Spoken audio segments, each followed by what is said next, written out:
Hi YouTube! Isn't it cool that I can move my hands when I want it to? This is possible because of the human nervous system, which takes the signal from the brain and sends it to the arms to move. Similarly, in computers, motherboards take the signal from CPUs and sends it to various components to execute a particular task. In today's topic, we will be discussing motherboards, its importance, and how to choose the right one. My name is Gokul, this is AIT, let's begin.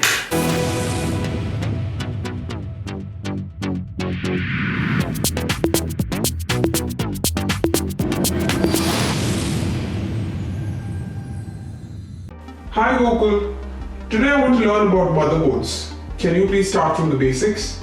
Yeah, motherboards are vital components of a computer without which it cannot function. Let's look in detail about motherboards and its various components. A motherboard or a main board is the main component of a computer. It is a large circuit board that all the components of a computer like a CPU, RAM, hard disk, video cards, etc. connect to. The interfaces include a CPU socket.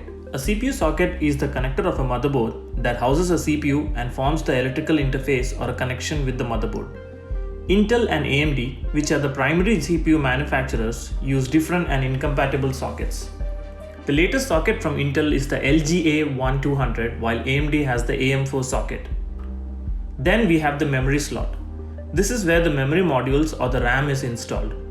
Most motherboards have between 2 to 4 memory slots, while some extreme motherboards can have up to 8 slots. Next, we have the bus or the expansion slot. These are used to install components like a video card, a sound card, a network card, and other PCI cards.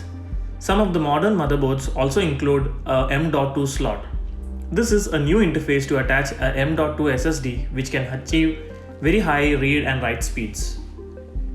Motherboards also come with a large number of input-output interfaces which are located on the rear of the motherboard. Here you can find all the input-output ports like USB, HDMI, audio jacks, LANs, etc. You can also find SATA connectors on your motherboard. These connectors are used to connect your SSD drives or the hard drives to your computer, and you can find up to 4 to 8 connectors on a motherboard. Then we have the chipset or the platform controller hub. A chipset acts like the motherboard's communication center and traffic controller. A chipset has a north bridge and a south bridge. The north bridge acts like a middleman between the CPU, RAM, and the PCI slots, while the south bridge is responsible for the communication between the input-output connectors, SATA ports, and the remaining PCI ports. Finally, you have the power ports. This is where you plug in the power supply. The power ports provide electrical supply to various components to start a computer.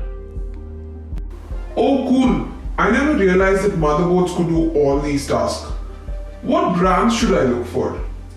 There are many brands to choose from when it comes to motherboards.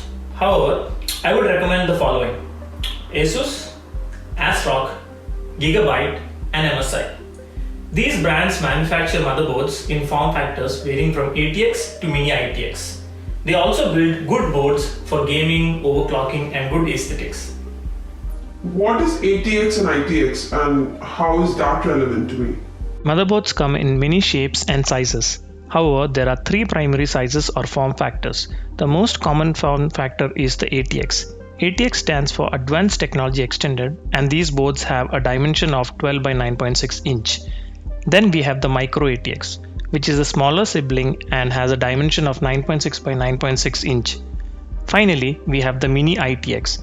ITX stands for Information Technology Extended and is the smallest of the 3 form factors. It has a dimension of 6.7 by 6.7 inch. Each board has its own pros and cons. ATX is primarily suited for normal or large size desktops. It has the most features and is more power hungry. Micro ATX is smaller and has lower features as compared to ATX. It is suitable for smaller desktops or all-in-one computers. Mini ITX has the lowest number of features but is best suited for very small desktops like thin clients, portable desktops, and home theater PCs. As you know, I'm planning to build a PC. What should I look for while buying a motherboard? Well, I think the most important thing before buying a motherboard is to look for what kind of CPU you have. If you have an Intel-based CPU, I would recommend purchasing an Intel-compatible motherboard, and likewise, if you have an AMD-based CPU, you should purchase an AMD-compatible motherboard. The next thing to look for is the chipset. Intel's latest chipset is the Z490 series, and AMD has its X570 and the B550 chipset. I would recommend purchasing the latest chipset as it ensures that your motherboard has all the latest features and is future proof. Then you need to look for what size desktop you're building. If you're building a regular desktop, I would recommend going for an ATX motherboard, or if you're building a mini computer, go for a mini ITX motherboard. Another thing to look for is the RAM support. Most of the motherboards come with up to 128 GB of RAM support.